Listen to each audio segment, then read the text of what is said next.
Hey, Crown Publishing content followers, viewers, supporters, and listeners.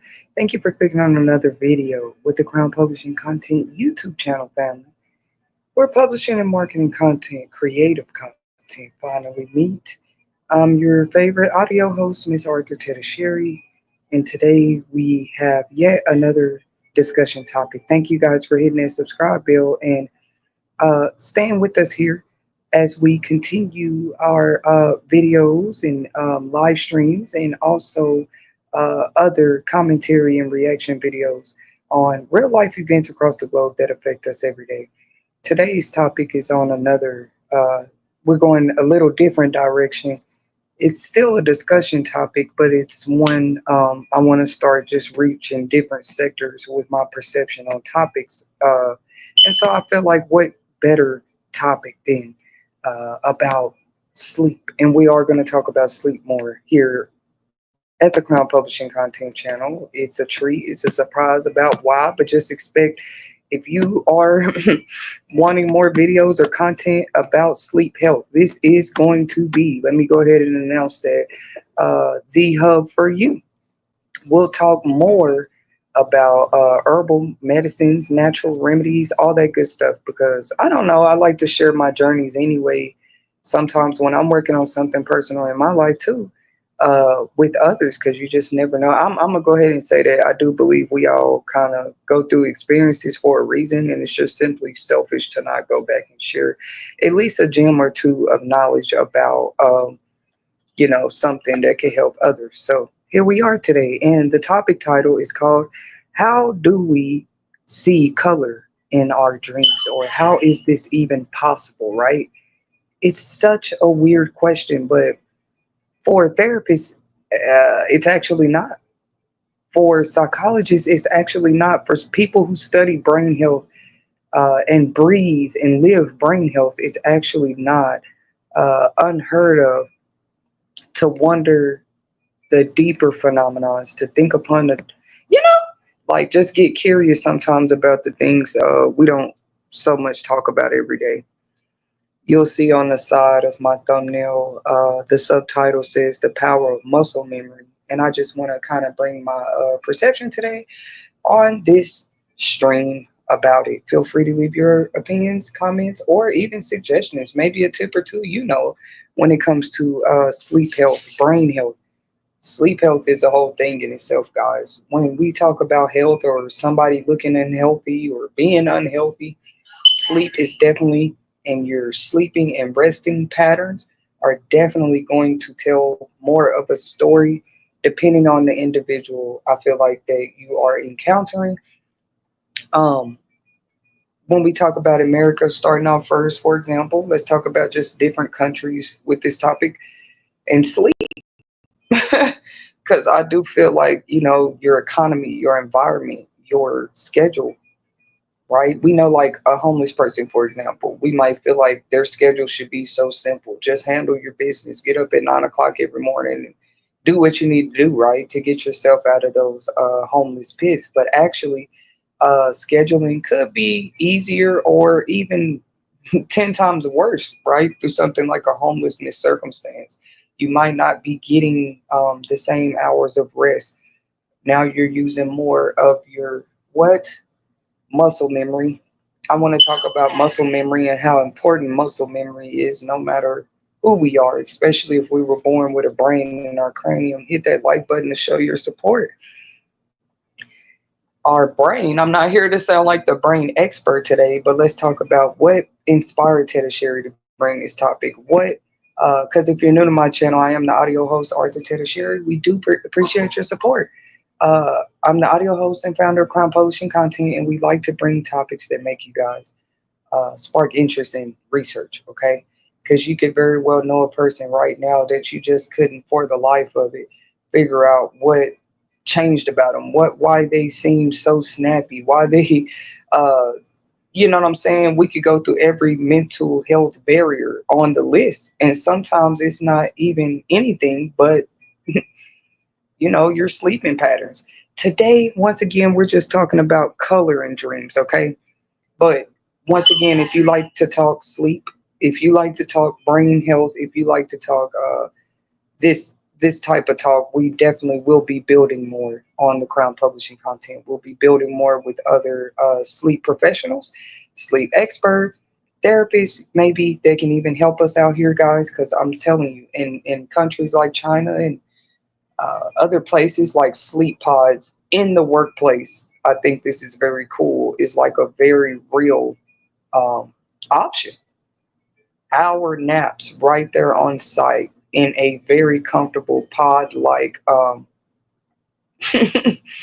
right, they got all kind of things, cubicle hotels, everything. I kind of love China when it comes to creative innovations, and hats off to those guys. But it's like they've created these pods almost look like egg cells, the size where a human can get in it with a comfortable pillow, sleep area, and you literally get an hour of sleep. I'm sorry, this sounds like, talk about the American dream. This sounds like the true dream for Americans, right? We don't get, I mean, we get breaks and stuff, but a lot of people have those stories they can share with y'all where they done overslept on break and lost their job.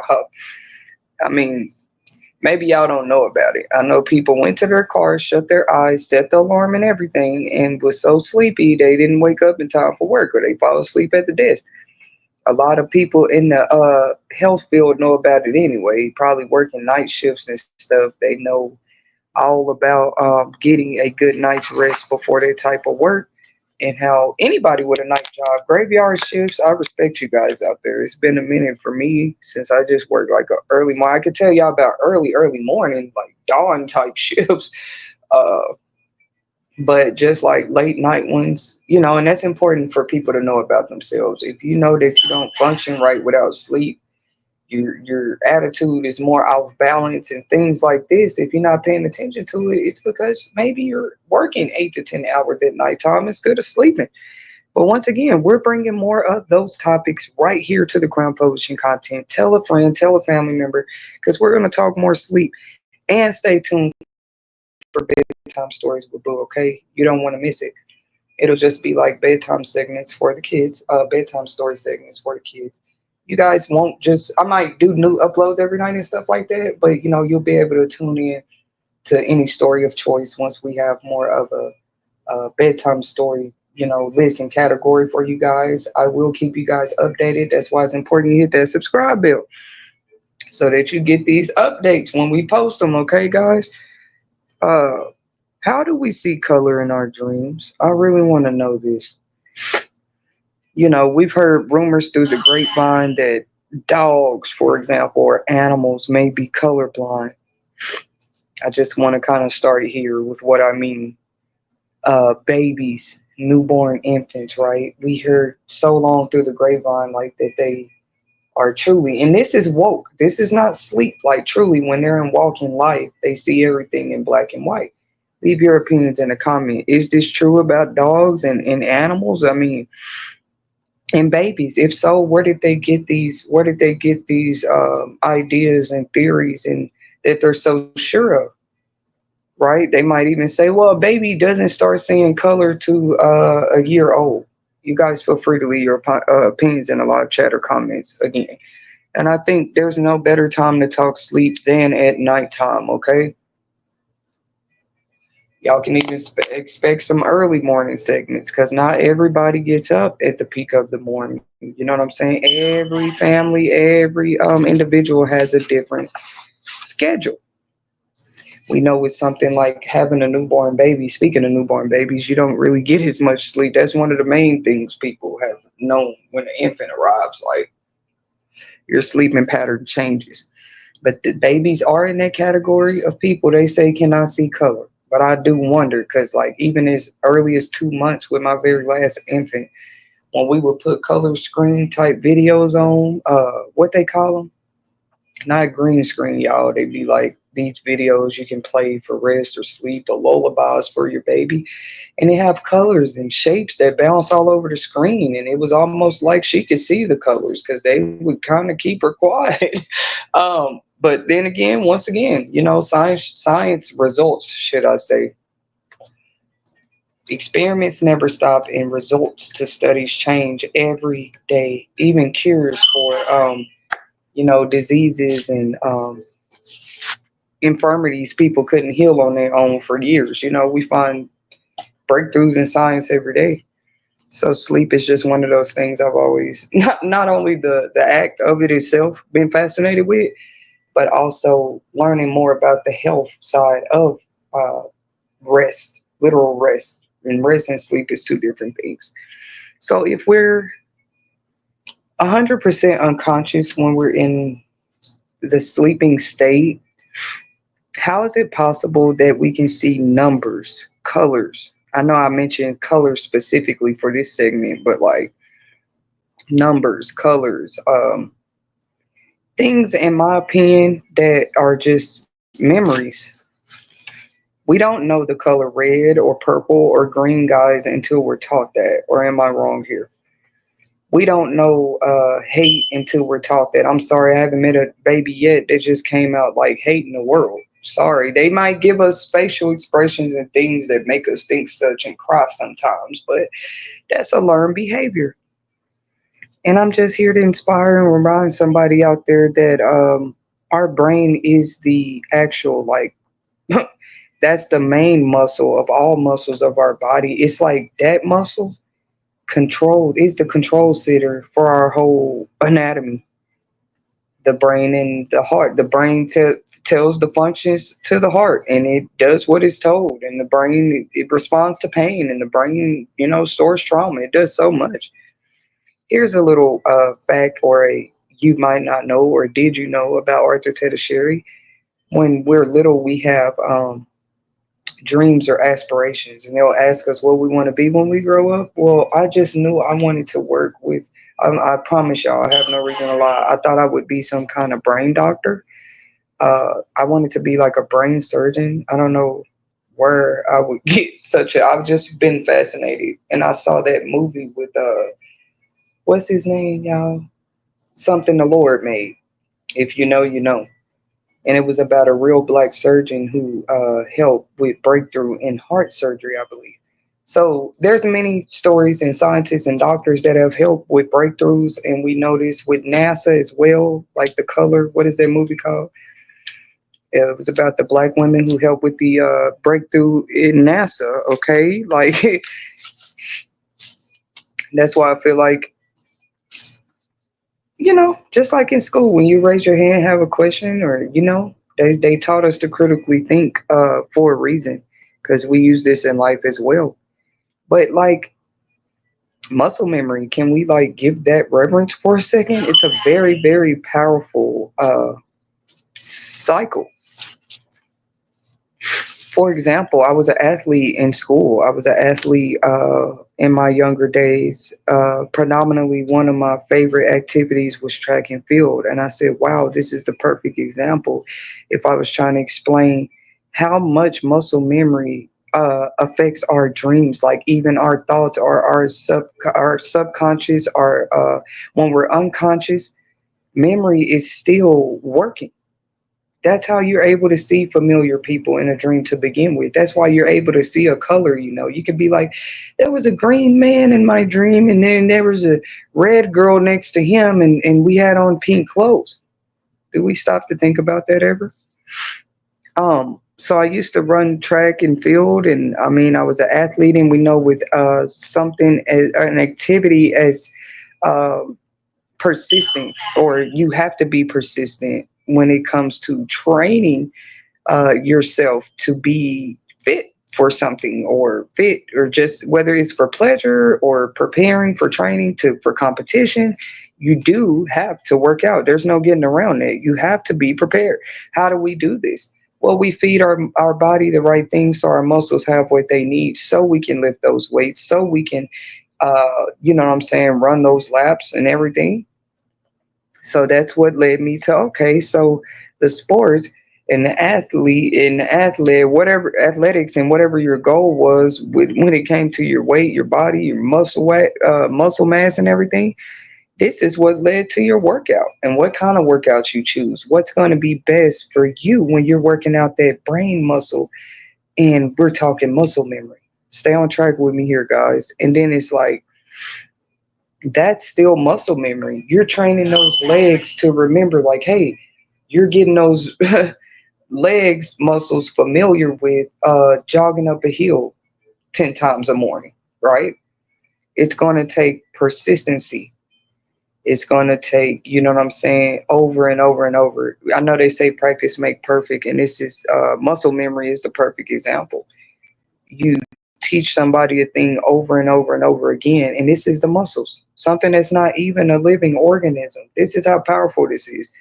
But what did we talk about? How the brain does is like the y'all know what I mean, like the central station for all the commands of the body. It's gonna matter our brain health. People say mental health and they run it in the ground to me.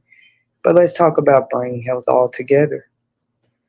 Because brain health at the end of the day, if we were to look at it like a building block, or there being a foundation to uh, what links sleep with the brain and stuff like that, it's the brain itself first. It's what's been stored in that brain. It's what's been processed. It's how that brain processes. It's how that brain's been trained to process everything. This is how powerful. Some people say the mind, but since we're talking muscles, I'm gonna say the brain is. How is it possible that we see color in our dreams? Leave your opinions in the comments. So just like an athlete would have to constantly train those muscles to get those muscles used to a certain thing, or get those muscles stronger, or get those muscles to a place where without thought, it already knows how to stretch. It's going to stretch without, you know what I'm saying, tearing after so long, without feeling uncomfortable after so long, because you have constantly worked that muscle. Who thinks it's interesting? Again, no matter how many times we hear it from a doctor, from a neighbor, hey, our brain is a muscle. Okay, we can say organ all day long or whatever. Let's give it the reverence that it deserves. The brain is a muscle, and it's a muscle that is actively working while we are asleep. Why is this not why wouldn't this be an interesting discussion topic for anybody?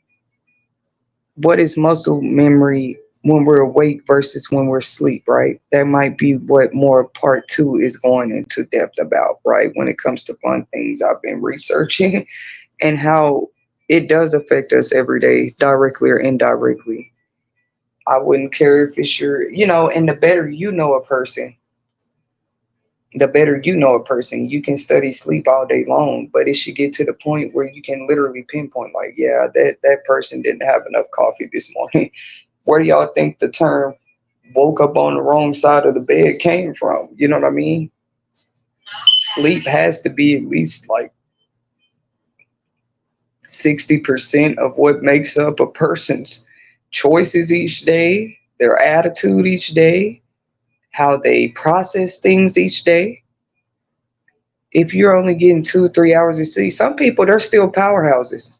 No extra drugs, no extra adrenaline. They just can run, and go off of 3 hours of sleep every night. How much sleep do you get?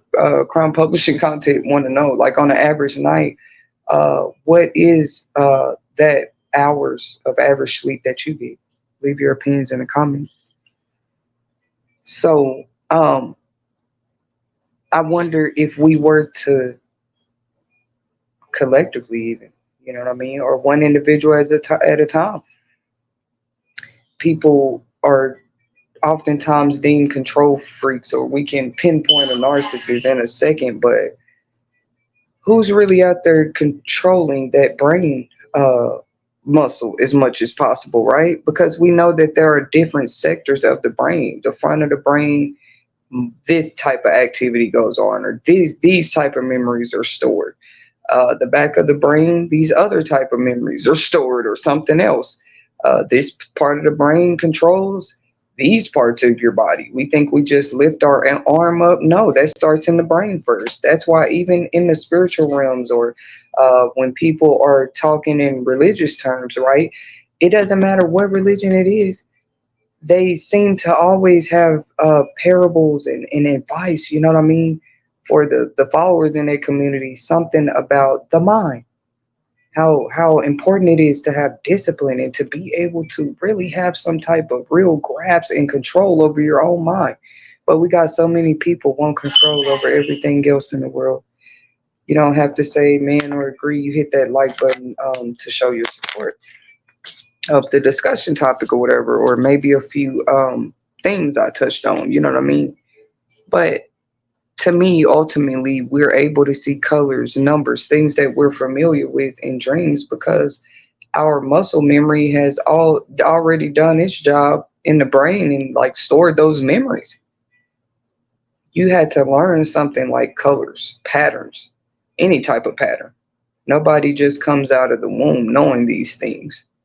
And isn't it funny that you can be wide awake and learn these patterns, but while you're wide asleep, um, these patterns follow you. They don't go anywhere. Everything you're familiar with and know as true as you know it in real time, why is it still as real in our sleep? I've heard some people say a dream felt so real that, I mean, they could taste it. They could taste the food they were eating. That's another one, right? Maybe I'll do a separate topic, like how are we able to taste food? Or I have questions for you guys out there in the world. Do you feel like when you drink this soda in a dream, you actually tasted it and it actually tasted like the Dr. Pepper you drank when you were woke? We have these questions, and these questions do lead to sometimes breakthroughs, breakthroughs and questions when pertaining to science that we've had been looking for answers about for centuries, years, decades, even sometimes, whatever it is. Anyways, thank you guys for tuning in to another segment with the Crown Publishing Content YouTube channel family. We're publishing and marketing me. Please stay tuned for part two. Feel free to hit that like button, comment, share, and subscribe to show your support in 2024. Feel free to also recommend other topic discussion ideas. You can forward those right on over to our email there, going across the bottom of the screen, crowncontently@gmail.com. Because on part two, we're going to talk more about in depth what muscle memory is. I kind of touched on how I feel like muscle memory is even how it works, right? Like the more you work it or the more you train that muscle, that brain to know something, how it does, it's powerful. It's going to program itself in there, even if it's something that person didn't want to be familiar with, want to know, like abuse or trauma. It still stores itself in there. It's a memory. It's a memory that some memories are bad or good. We know that, but some memories, I feel like it's hard for people to let go or they get stuck with them because they haven't really got this deep and took the time to think about the power of muscle memory alone. Those memories are stored and hidden and traumatizing to you only as long as you let them be.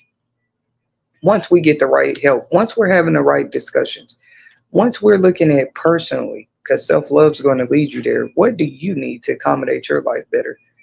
Is it that sleep meds bed, the bed with the sleep number bed?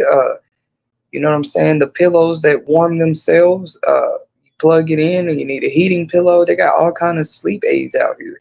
Is it snoring that's keeping you up at night?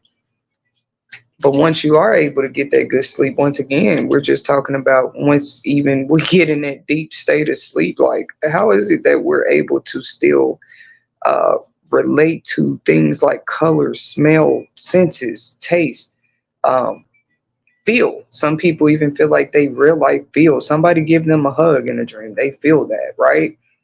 How is this possible when you're in a resting state? We'll be back with more on how do we see colors in dreams soon. You guys have a good evening out there. Sleep tight and don't let those bed bugs bite. Stay tuned for part two.